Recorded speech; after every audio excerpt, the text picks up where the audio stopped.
obrigada pelas boas palavras. Para mim é sempre uma honra estar no CRC.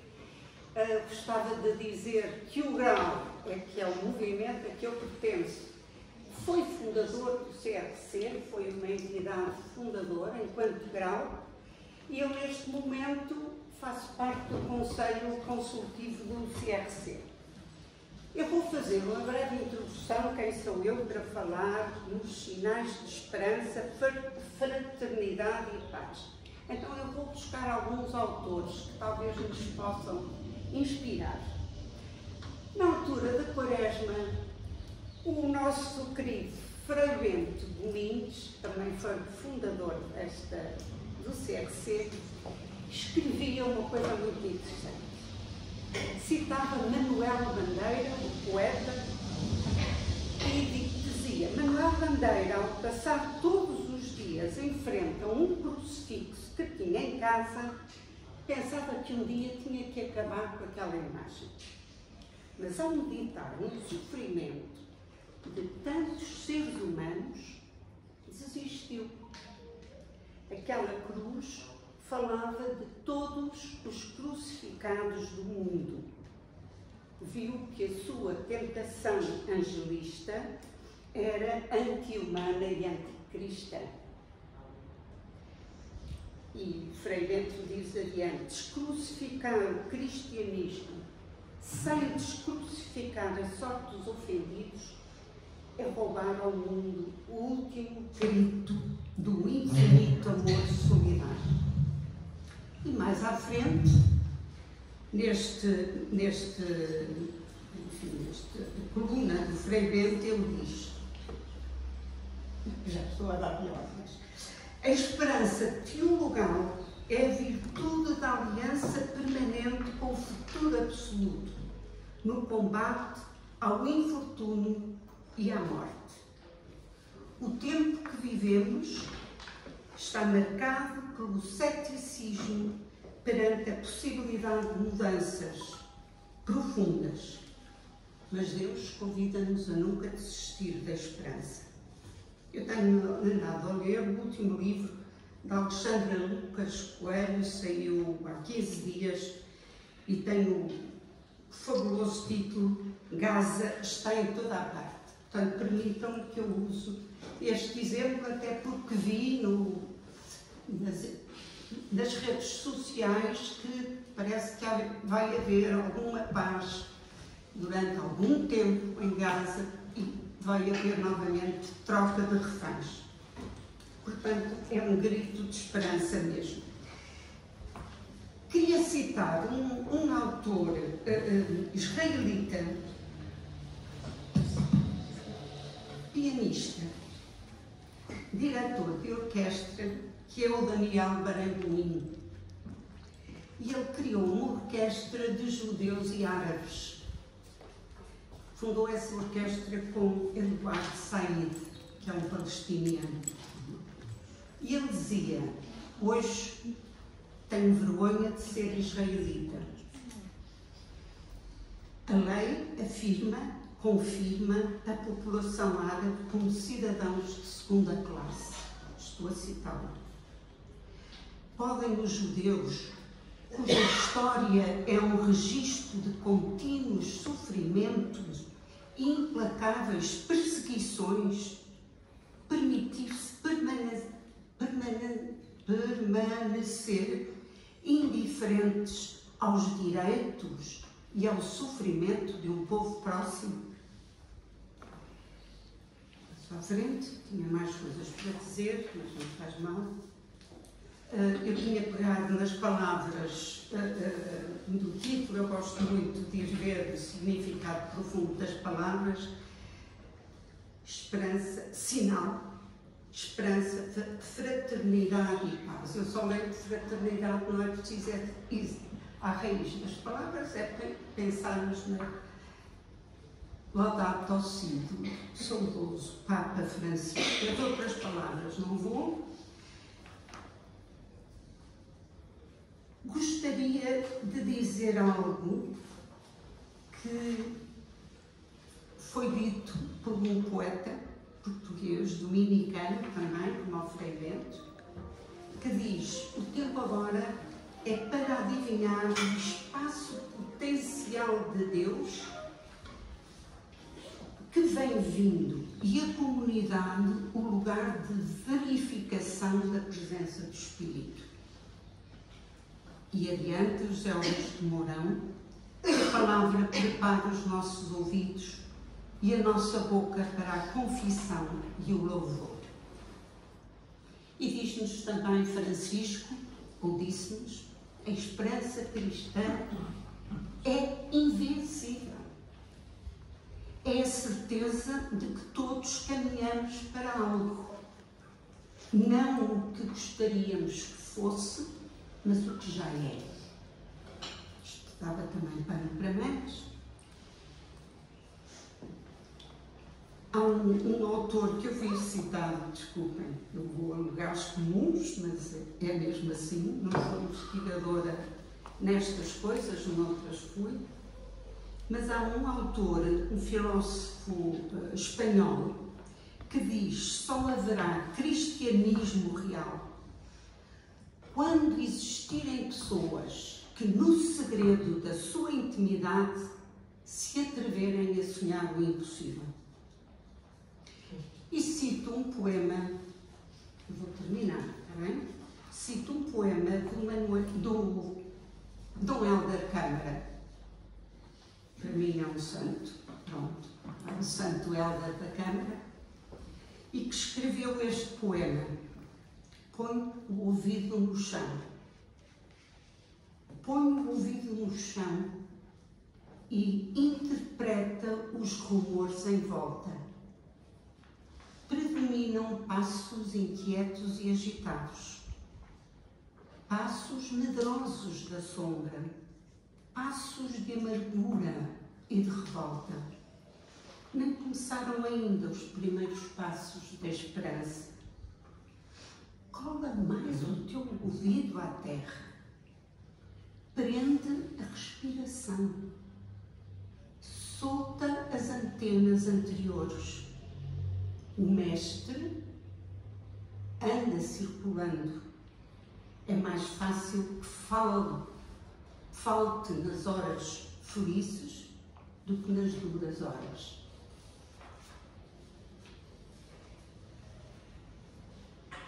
Eu não vou dizer nada, como deve ser. Então, temos aqui dois ilustres preletores que irão falar que deve ou pode ser. Mas gostava de dizer algo que também é dito pelo Frei José Augusto Mourão, noutro poema que não vou ler todo. Ele diz: é Deus que vai à nossa frente e por isso temos que ter esperança. Obrigada.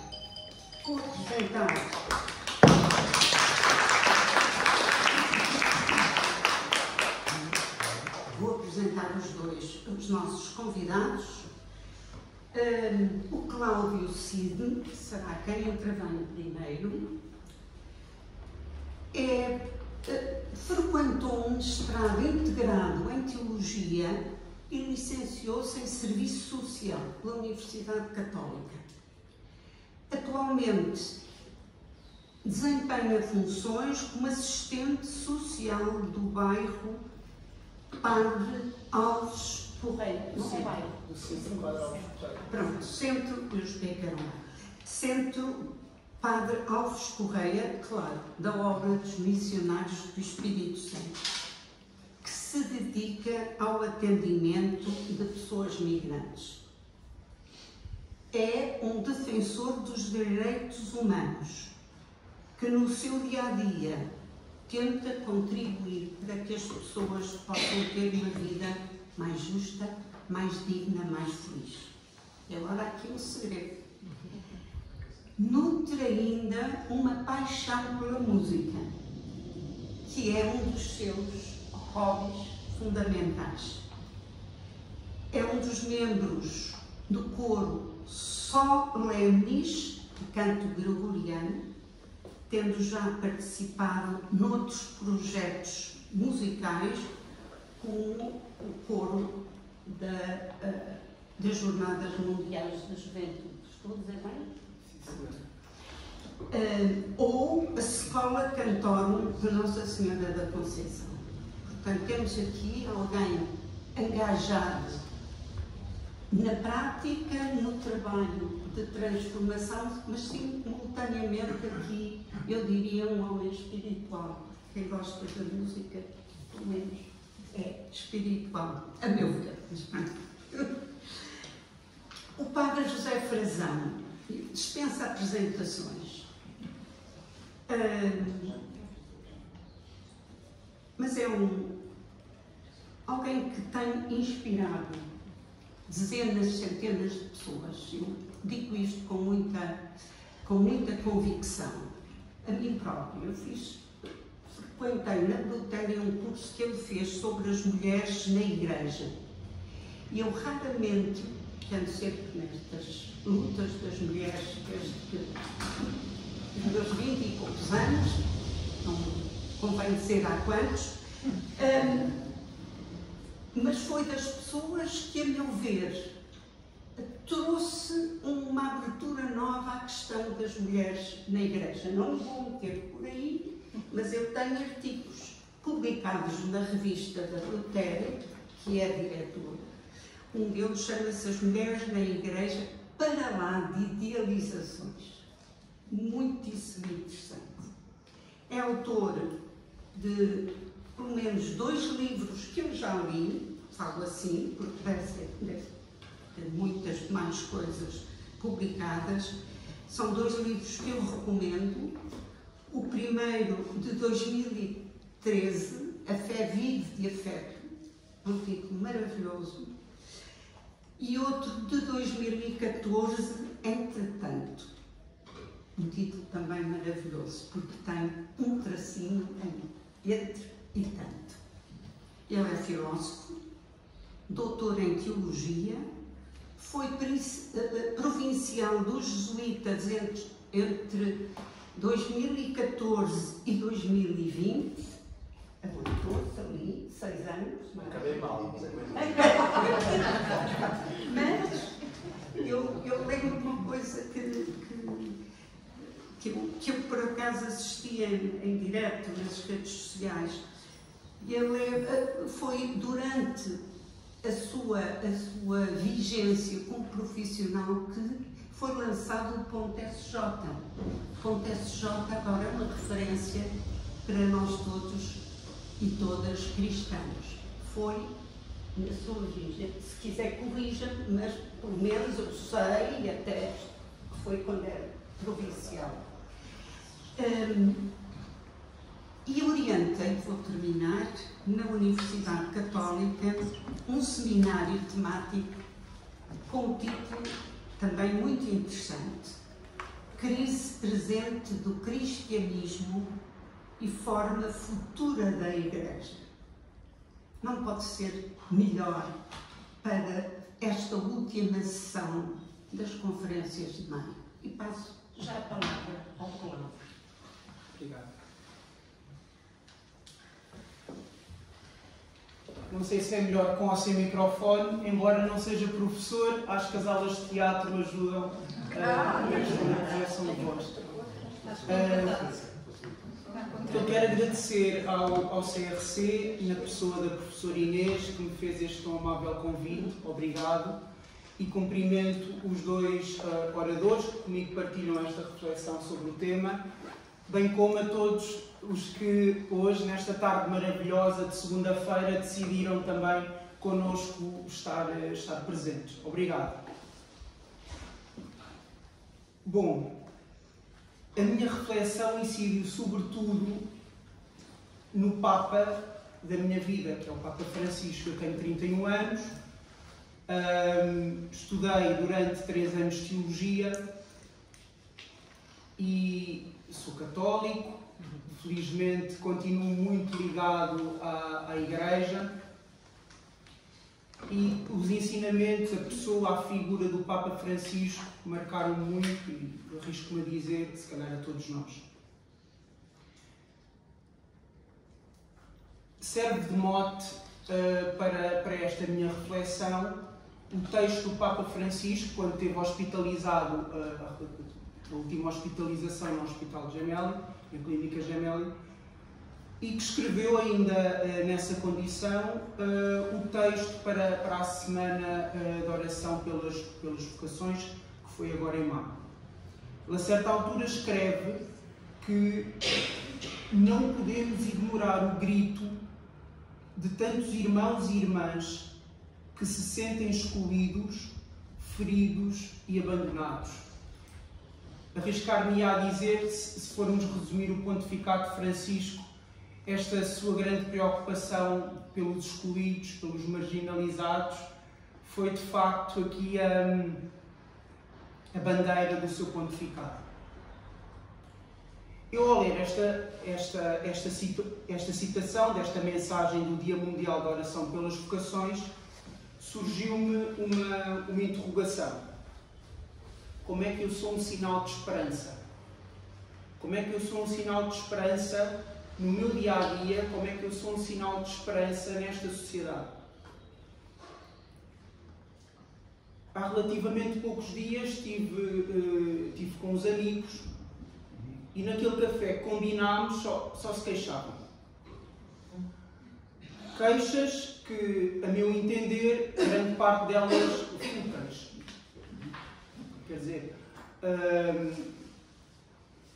queixumes, lamentações, para com o trabalho, problemas com o colega de trabalho, questões dos transportes, enfim. Pois bem, efetivamente, quais são os dramas da minha vida enquanto jovem, da minha vida enquanto recém-profissional? Se calhar muito poucos em comparação com as pessoas que acompanho. Muito poucos, se calhar até nenhuns, arriscar-me a dizer isto. É preciso, portanto, fazer um caminho com Deus para mudar esta atitude de permanente queixume, de permanente atitude, de permanente apatia perante a vida. As nossas obras concretas fazem muitas vezes sair em direção ao outro. E é esta a minha atitude enquanto cristão. Só assim consigo perceber-me enquanto cristão, na medida em que me dou ao outro, em que me ofereço de uma forma muito oblativa em relação ao trabalho que estou e às funções que estou a desempenhar. Vejo este meu trabalho como assistente social, com a população migrante, como mais do que um trabalho. Para mim é um serviço. Faz-me sair constantemente, dia após dia, em direção ao outro. E esta é a atitude de um cristão. Todos nós estamos a caminhar, dia após dia. É uma atitude de movimento. Rumo a quê? Rumo ao progresso, rumo a uma vida mais plena, em última análise, rumo à salvação. Há uma frase, uma célebre frase, talvez associada ao Papa Bento XVI, que é: na fé quem não avança recua. E quer-me parecer que esta primeira parte do caminho pode já estar feita, digamos assim, com os sacramentos de iniciação cristã, com o batismo, com a comunhão e com o crisma. Mas depois, este último sacramento da confirmação, o crisma, somos convidados ao envio, somos convidados ao anúncio, somos convidados, de facto, a trazer mais à Igreja. Surge-me aqui, então, a segunda interrogação. E para onde? Para onde é que eu me dirijo? Porque fixar-me junto de ambientes que me são familiares é fácil. Estar com os pares, sentir aqui identificação com pessoas que pensam ou que partilham das mesmas ideias é muito fácil. No entanto, o verdadeiro crescimento e as dores que daí advêm surgem nos momentos em que efetivamente saio da zona de conforto. É um clichê, isto é vulgarmente dito, sair da zona de conforto, mas é efetivamente verdade. E tenho experimentado isso. Antes deste trabalho, no Centro Padre Alves Correia, estava em ambientes controlados, a trabalhar em 2 empresas e, de facto, era relativamente fácil ser assistente social de uma empresa. No entanto, com os desafios, e está aqui o Dr. José Leitão à minha frente, até me ponho em sentido na cadeira, com os desafios das migrações no contexto atual, isto de sairmos da zona de conforto ganha cada vez mais sentido, porque é preciso inovarmos, é preciso, de facto, estarmos à altura para responder às reais necessidades que as pessoas, dia após dia, nos apresentam. Obriga, então, a uma alteração daquilo que estou habituado e daquilo que estou habituado e que lido com os meus amigos e com aqueles que me são próximos. Muitas das pessoas associam aqui os assistentes sociais como os super-heróis. Ainda aqui há dias estava numa conferência e aparecia um assistente social assim com uma capa de super-herói. Não quero ser apelidado de super-herói, até porque não sou. E estando aqui eu entre amigos, o que vejo é que somos todos cristãos e, de facto, aqui o nosso grande super-herói é Deus, é Jesus Cristo. Quanto muito posso ser aqui um co-protagonista, ele utiliza-me para, de facto, contribuir um bocadinho para a sua obra, mas não mais do que isso. Pode surgir até um sentimento de uma certa vaidade quando isto acontece, que rapidamente quero tirar do meu coração. Não quero, de facto, ser um super-herói. Arriscava-me, e desculpem a minha intervenção ser tão prática, porque também não tenho a experiência, esta experiência, mas arriscava-me a partilhar um bocadinho daquilo que são os desafios do meu dia-a-dia. Muitas coisas que são conhecidas ou não através dos meios de comunicação social, a respeito das políticas de integração dos migrantes. O que eu vejo nestas pessoas que procuram não só o nosso país para aqui se estabelecerem, mas que efetivamente nestes fluxos migratórios são as pessoas que estão a caminho. Quer dizer, isto sempre existiu. O próprio Jesus Cristo teve esta atitude de ir a caminho. Os próprios discípulos, a mesma coisa. Quer dizer, é isto que acontece. E, efetivamente, no atendimento ao outro, o que eu vejo é uma pessoa que procura melhores condições de vida, é uma pessoa que procura caminhar e que escolheu o nosso país para isto, para fazer a sua caminhada de vida. Por isso, estas 2 palavras de fraternidade e paz, eu associei-as a esta atitude muito cristã, que é cuidado com os mais vulneráveis. É neste contexto onde vejo de uma forma muito direta e consigo colocar em prática quer a fraternidade, quer a paz. É um serviço, como há pouco vos dizia, a Deus e ao próximo, que é o nosso primeiro mandamento. É um chamamento ao amor ao próximo. E até hei de colocar isto como uma frase-chavão na minha vida, é um chamamento de amor ao próximo. Lá está, para que sentimentos de ódio, de raiva, de indiferença, de cansaço, muitas das vezes, não me assombrem. O Papa Francisco, na encíclica Fratelli Tutti, enfatiza que a fraternidade, e passo a citar, deve ser vivida de maneira concreta, promovendo a justiça social e o cuidado com os mais vulneráveis.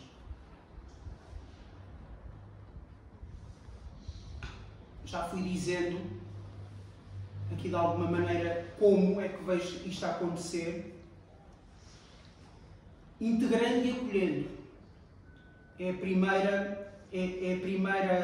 primeira palavra, as duas primeiras palavras que servem de repto para a minha missão. Só assim é possível pensar em apoio, só assim é possível pensar em pessoas, e como o Papa Francisco dizia aqui muito próximo de nós, todas. Só assim é possível mostrar às pessoas que elas são uma parte de um grande todo, que é a nossa sociedade. Uma parte importante de um grande todo. Falo do apoio social, mas o acolhimento também não passa só pelo apoio social, mas também há de passar aqui sob o ponto de vista espiritual. Eu lembro-me de ser miúdo, de ser criança, ia passar férias, aqui muito próximo de nós, numa vila, e das coisas que mais me impressionava era o facto do padre dessa pequena vila ter sempre uma palavra, uma vila pescatória, de férias, de veraneio, ter sempre uma palavra particular a quem chegava de novo. Perguntava quem é que está aqui pela primeira vez. No final da celebração vinha sempre à porta cumprimentar e tentava sempre ali, em breves instantes, perceber a história de cada um de nós. Um gesto extraordinário sob o meu ponto de vista de acolhimento. E a paz? O Papa Francisco também enfatiza que a paz não é apenas a ausência de guerra, mas um esforço contínuo de promover a dignidade humana, a justiça social e o diálogo entre culturas e religiões. E eu, para conseguir viver efetivamente em harmonia com Deus e comigo próprio, tento sempre trabalhar para uma reconciliação. E esta perspectiva do perdão, da reconciliação, é outro dos aspectos essenciais para a minha vida. Estar em paz, em primeiro lugar, comigo mesmo, para poder transmitir aos outros. Confesso-vos que é tão difícil. Muitas das vezes o orgulho, a teimosia, até uma certa arrogância, faz com que muitas das vezes procure levar a minha avante.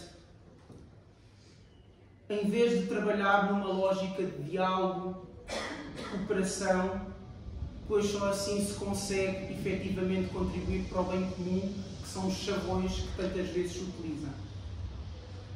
No Evangelho de São João, para os mais curiosos, João 14, versículo 17, Jesus diz: deixo-vos a paz, a minha paz vos dou, não vos a dou como o mundo dá. Destacando que a verdadeira paz vem da relação com Deus e do compromisso com o bem comum. Pequenos gestos então de acolhimento, e assim finalizo, tal como o perdão, permite-nos resolver conflitos de uma forma justa e contribui para um mundo mais pacífico.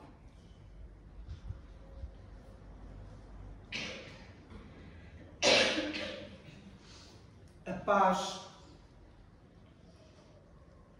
nasce de um coração, e última citação do Papa, desarmado da ansiedade e do medo. E creio, e até pelos testemunhos das pessoas, mais uma vez, que acompanho, que isto tem estado a assaltar o coração das pessoas. O medo, a indiferença, a rejeição, climas demasiado híbridos de incerteza, não contribuem, de facto, para o bem comum, para a justiça social. Obrigado por me ouvirem, partilhar estas breves palavras. Estamos juntos.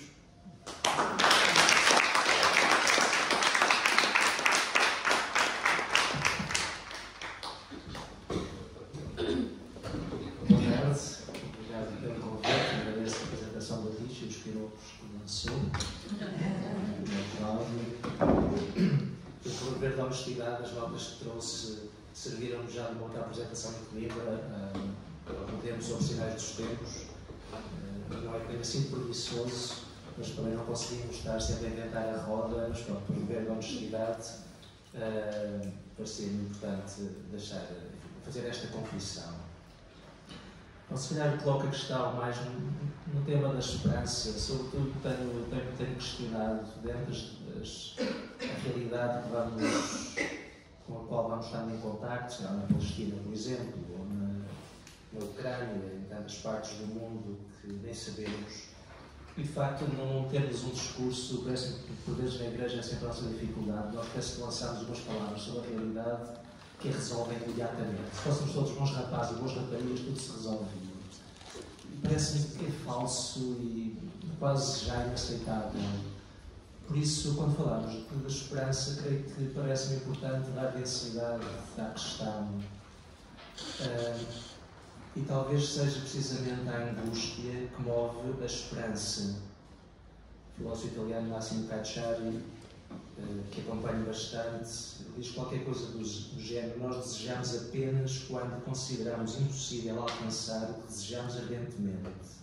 Nós desesperamos apenas quando consideramos impossível alcançar o que desejamos ardentemente. E na realidade nós esperamos aquilo em relação ao qual desesperamos. Ou se calhar é porque desesperamos que precisamos de desesperar.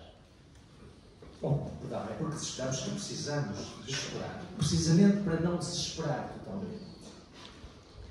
Por isso, parece-me que é um dever de honestidade pôr a esperança no contexto da densidade da vida, do lado extremado da vida, da sua complexidade, do seu caráter contraditório, dos seus desacertos. E nesse sentido, creio que não saberá grande coisa de esperança quem não souber nada acerca do desespero. Talvez não saiba de esperança quem não souber nada acerca do desespero. Como não saberá nada do sentido da vida quem não tiver sentido alguma angústia. Quase precisamos de extremar o avesso para perceber como é que a esperança, neste caso, é o direito.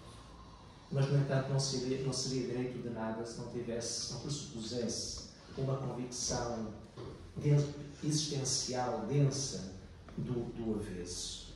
Por isso, sei lá, aquela expressão que nós usamos, expressão patética, mas que usamos e cantamos durante a pandemia, vai ficar tudo bem, uma espécie de penso rápido sobre a dureza da realidade. Obviamente vai ficar tudo bem se ficar tudo bem, as coisas ficam bem, as coisas ficam mal.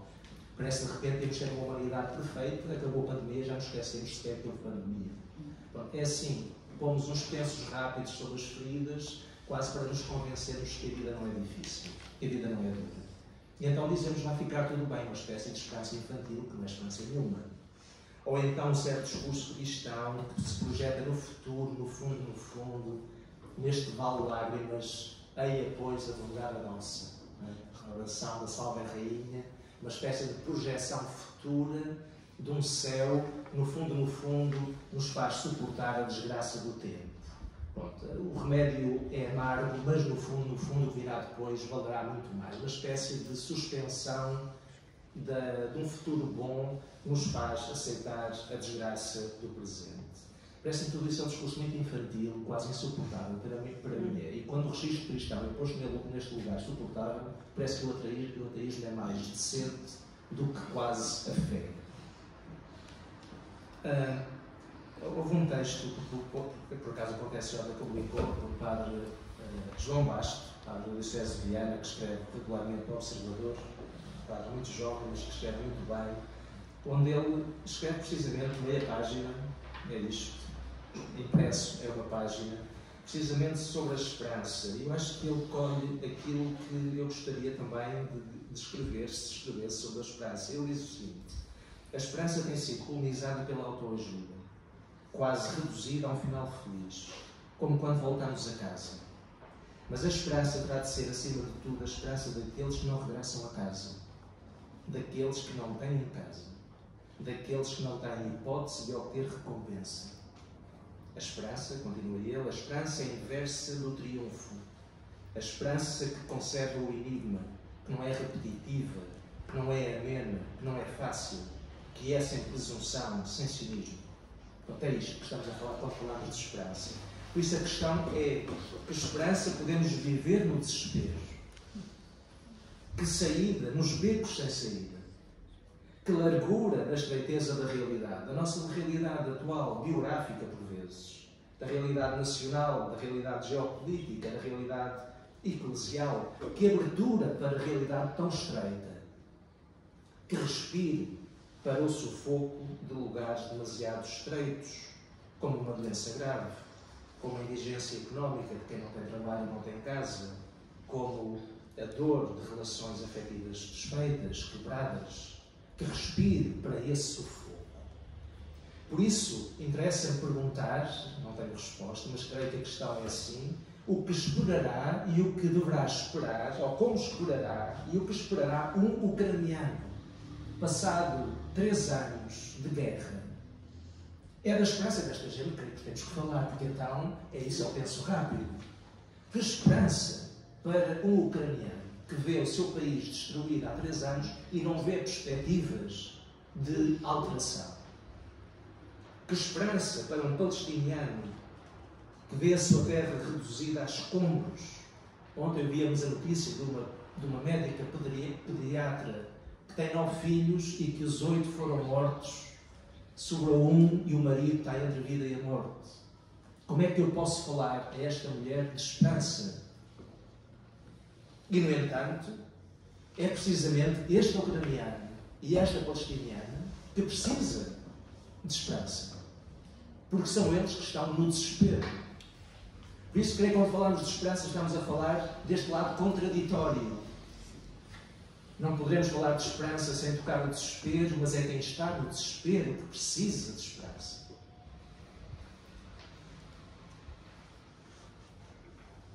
Esta é a primeira nota. A segunda nota é que creio que nós só podemos, para nós cristãos então em particular, nós só podemos falar de esperança porque temos a noção de que a realidade tem uma lógica.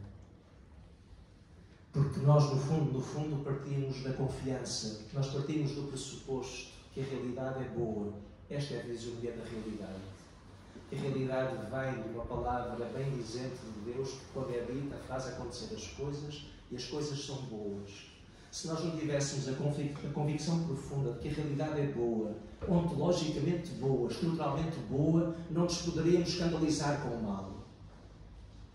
Se não tivéssemos a noção, se não tivéssemos a expectativa de que a realidade é boa e que, portanto, nos merece confiança, não teríamos nenhuma base para nos escandalizarmos com o mal. O mal e o bem teriam o mesmo peso.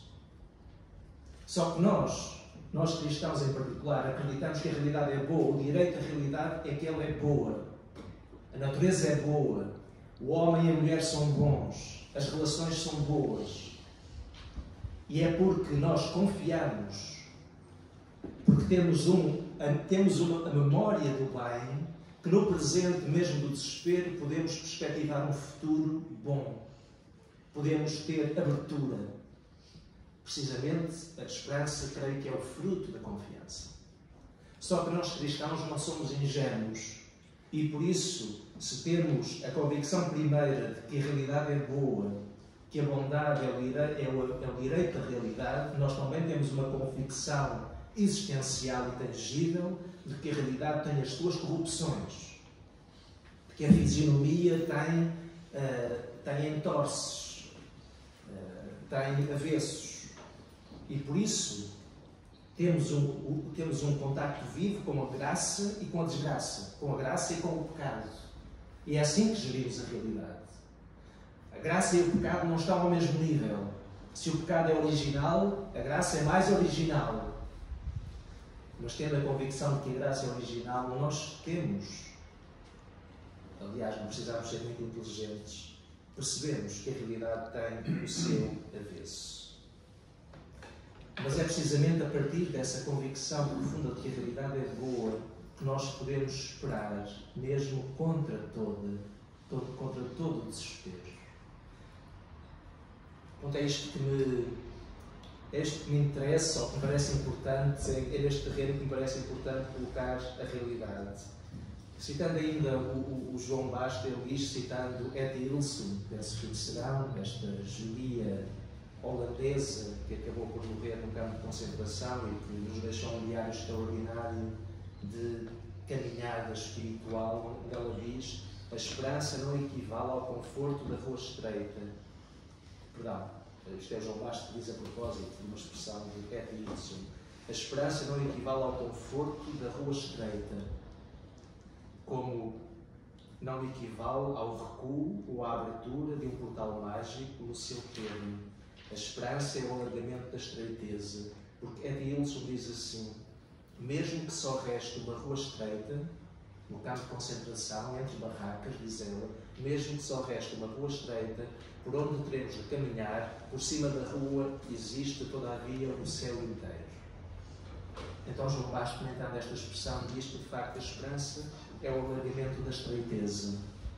A mim parece-me que é uma bela expressão, uma bela definição de esperança. O que é a esperança? É o alargamento da estreiteza. No desespero, a esperança é o alargamento da estreiteza. É como que uma espécie de alarga, leva e colhe a fecundidade dessa mesma estreiteza. A mim parece interessante ou importante sublinhar isto. Não é o céu por cima da lama do campo de concentração. Não é o espírito por cima desta matéria desumana. Não é a alienação do custo da vida presente. É o alargamento da estreiteza.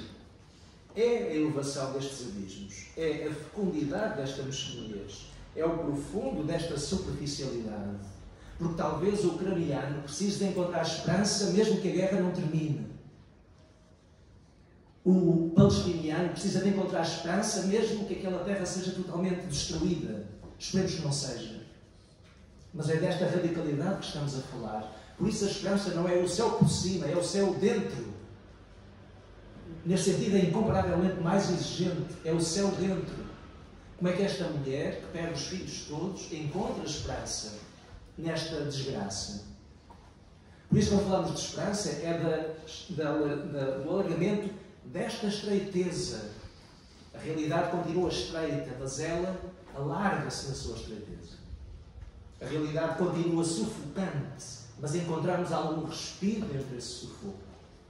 A realidade continua muito apertada, encontramos alguma largueza dentro dessa estreiteza.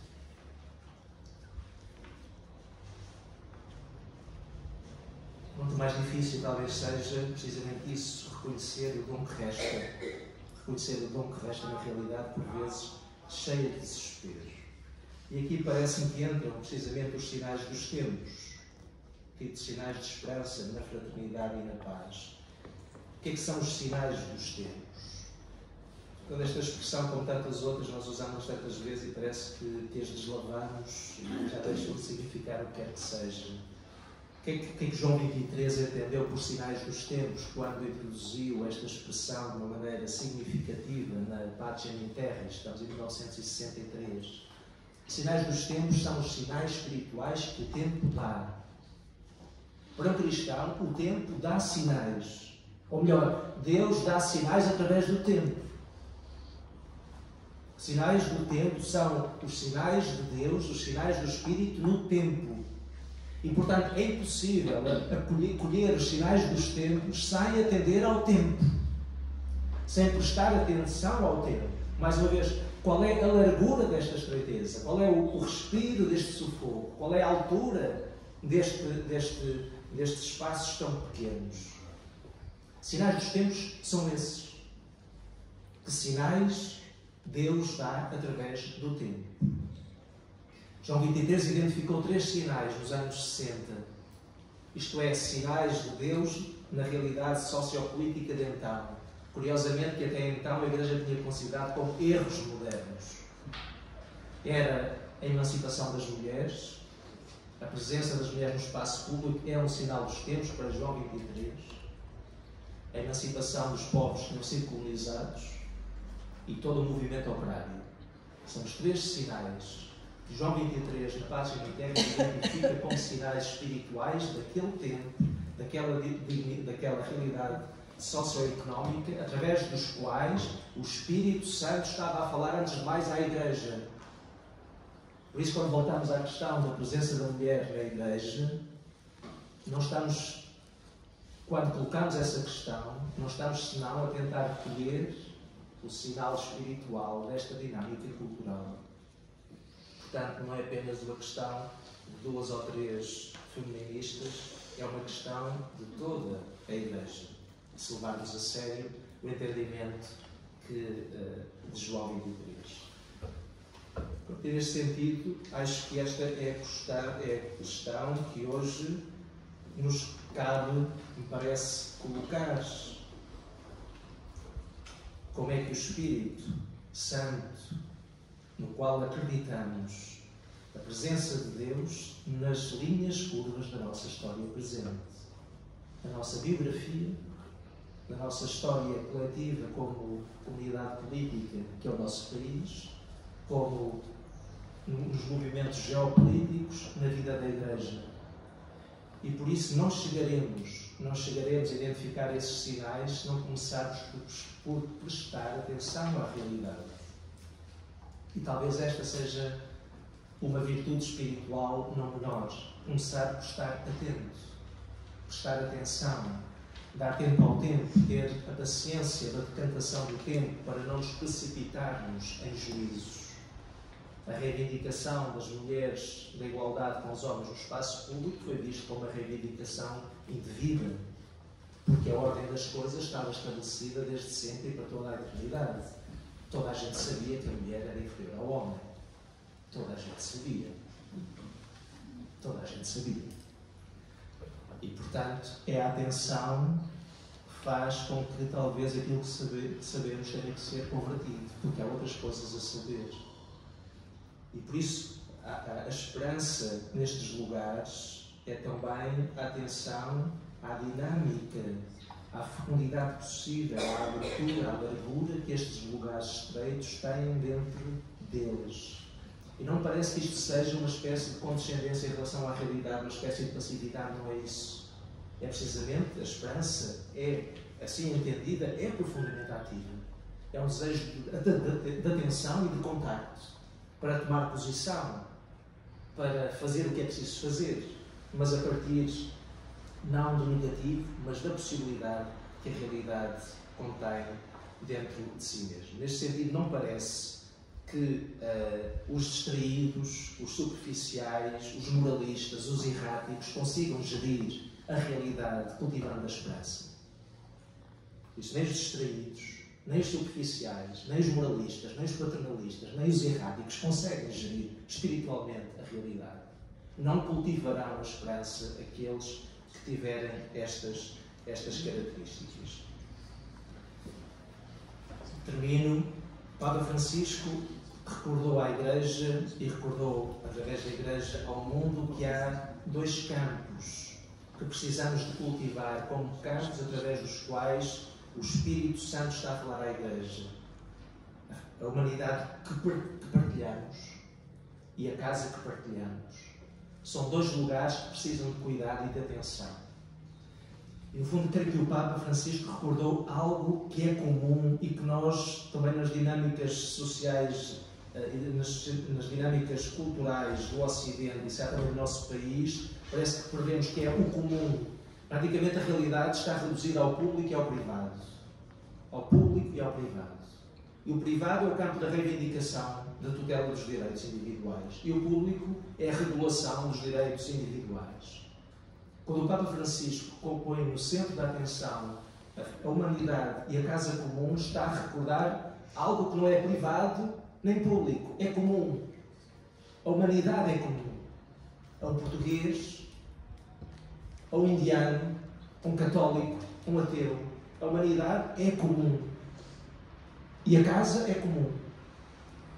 E quando o Papa recorda que a casa é comum e a humanidade é comum, está-nos a recordar que é mais do que público e mais do que privado. E se é comum, a relação que se estabelece entre aqueles que partilham esse bem comum acaba por ser a lei. A lei da relação. A relação é a lei da relação. Por isso parece-me que cultivar os sinais de esperança que a realidade dá é cultivar diria, esta lei da relação, que é uma lei prática.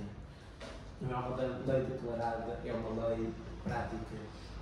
E por isso, nos lugares estreitos da nossa realidade, por vezes sufocantes, participar, envolver-se na aplicação desta lei de relação, ou da relação, que é mais do que a lei do diálogo, porque muitas vezes há relação sem diálogo. Pode haver apenas relação por encontro, por não destruir o outro. Portanto, a relação é mais do que o diálogo. O diálogo será uma variação da relação. Parece-me que o investimento na relação será um modo prático, efetivo, de cultivar os sinais de esperança no tempo que é o nosso. E que é um modo, talvez, de dar largura àquilo que está estreito, de dar respiro àquilo que sufoca, de dar altura àquilo que é demasiado baixo. Se formos por aqui, parece que já seremos nós próprios construtores de esperança, não porque pomos pensos rápidos sobre a dureza da realidade, mas porque a levamos a sério nessa convicção que toda a realidade tem um avesso forte, mas tem um direito ainda mais forte, que é de ter uma bondade íntima, que pode gerar frutos, mesmo com um avesso que se possa parecer impor. Bom, é isto que trouxe por aqui, já estou aqui a dar voltas, por isso melhor terminar, de encontrar a porta de saída. Muito obrigado.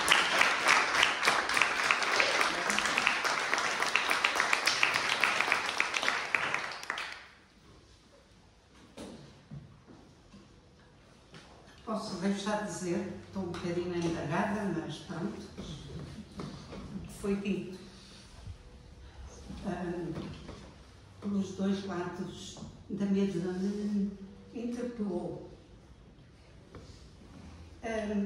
O que é interessante, eu vou já dar a palavra à Assembleia, mas gostava de juntar estas duas intervenções. O Cláudio disse uma coisa importantíssima: o assistente social não é um super-homem. Eu acho que disse uma coisa fundamental em qualquer profissão que estabelece relações com outras pessoas. Não é um super-homem. E há esse perigo. Eu sou professora, também sei os perigos que corro de ser maternalista ou de ser paternalista. O Padre Frazão interpelou-nos bem nesse sentido. Penso também que o Cláudio deu um exemplo no seu trabalho com os migrantes, um exemplo exatamente de um diálogo que começa por ser relacional e que foi aqui afirmado também pelo Padre Frazão.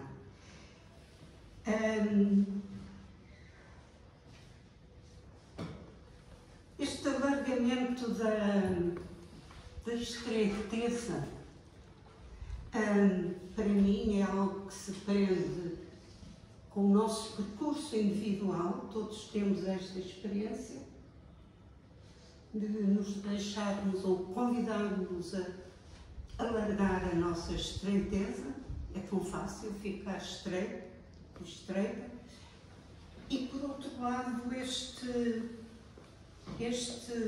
acabar da sua intervenção, mais uma vez interpelando-nos para a nós e aos contextos em que vivemos e os contextos que escutamos, também aqui foi dito, procurar a sua bondade íntima. É uma interpelação fabulosa. E como uma amiga comum me diz sempre, não, Padre Frazão nunca desilude. Posso dar alguns exemplos? E eu acho que é verdade. Agora, tenho que responder. É verdade, porque há sempre um vetor diferente, criativo. Estou convencida, tenho aqui a sua intervenção de Coimbra e não falou da mesma maneira, de certeza. E Coimbra deve estar cheio de pena, porque, entretanto, as coisas foram evoluindo. Pronto, vamos aproveitar, temos uns minutos, o Padre Frazão tem que sair mesmo às 7h30. Vou pedir só que as intervenções sejam mesmo curtas, para depois podermos ouvir os nossos convidados no final. Sim. Só queria rapidamente partilhar duas sinais de esperança. Um simples, na Europa existe a Carta Europeia, a Convenção Europeia de Direitos do Homem, que é um documento muito importante que se aplica não apenas aos europeus, que é um dos países que a ratificaram, mas aos cidadãos que vivem nesses países. Recentemente, vários países dirigiram-se ao Conselho da Europa tentando alterar a jurisprudência do Tribunal Europeu dos Direitos do Homem, porque estava a ser muito crítico das deportações em massa. E, portanto, pediram ao Conselho da Europa para que ele fosse mais flexível, o Tribunal fosse mais flexível no entendimento das deportações em massa. O Conselho da Europa respondeu negativamente. É um sinal de esperança. Outro foi para mim hoje, foram as declarações do Patriarca de Lisboa. O Patriarca de Lisboa fez declarações muito importantes ao Diário de Notícias, que neste contexto são particularmente importantes. Sempre que duas pessoas se encontram há um enriquecimento, esse encontro oferece riqueza cultural e espiritual, diria que no irmão brasileiro, o cristianismo, o mesmo Cristo, o mesmo Deus ganha um sentido de alegria e de festa. O irmão da América Latina traz a aventura específica no compromisso social. O cristão da Índia aporta um sentido profundo na contemplação. O cristão português oferece Nossa Senhora. E depois de sublinhar todas estas realidades, a realidade tem sido enriquecida com este multiculturalismo que acrescentou. E depois diz, então, e o que é que a Igreja está a fazer relativamente ou deve fazer relativamente aos migrantes? E ele responde, como Mateus 25, o faminto comida, ou que não tinha que vestir roupa, o estrangeiro acolhida. Disse.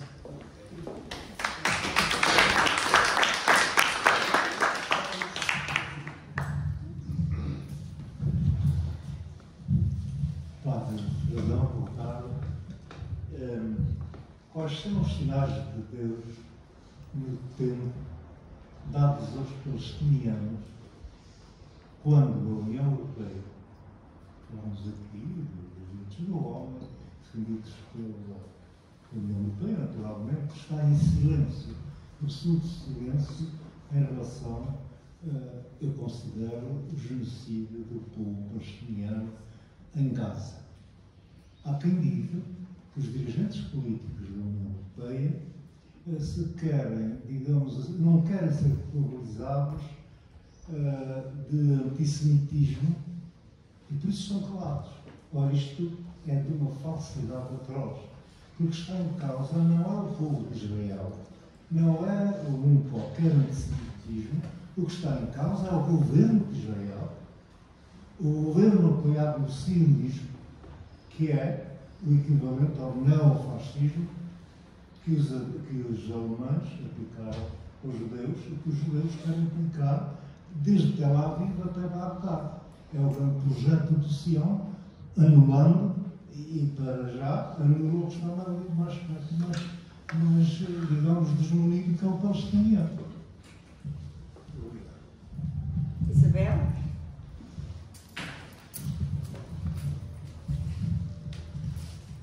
Obrigada a todos, os três intervenientes da mesa.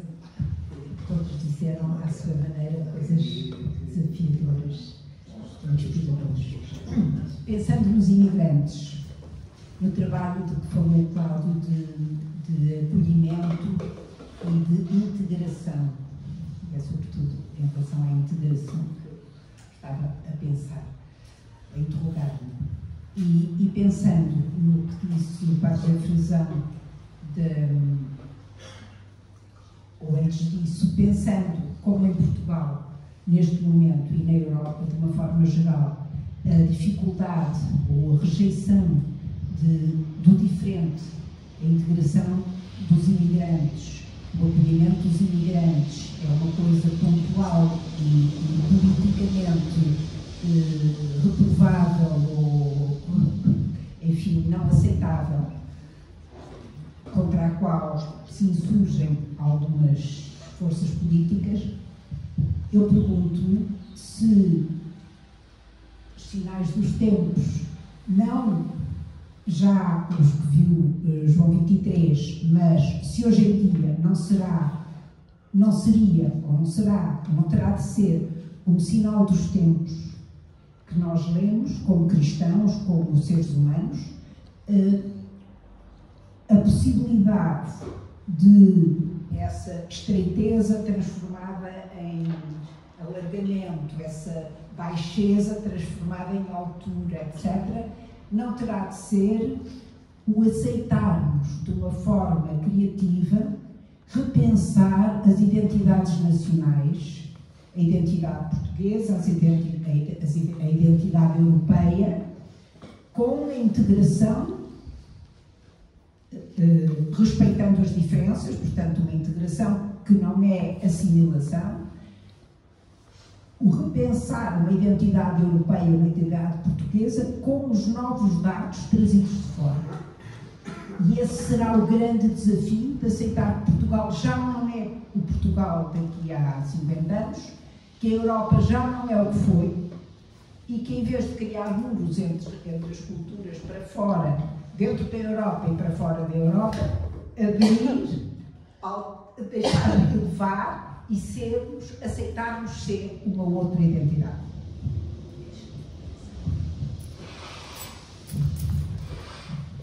Só mais uma intervenção, depois... Já está o... Eu sei, mas eu tenho que cumprir o tempo que o Pato fez a questão. Vamos ser sintéticos. Muito obrigada pelas intervenções, eu vou ser muito sintética. E a minha questão é quase o reverso da questão que foi posta há bocado. O sinal contrário que nós estamos a ver neste momento relativamente à reação em toda a Europa e em todo o mundo, por assim dizer, sobre relativamente à presença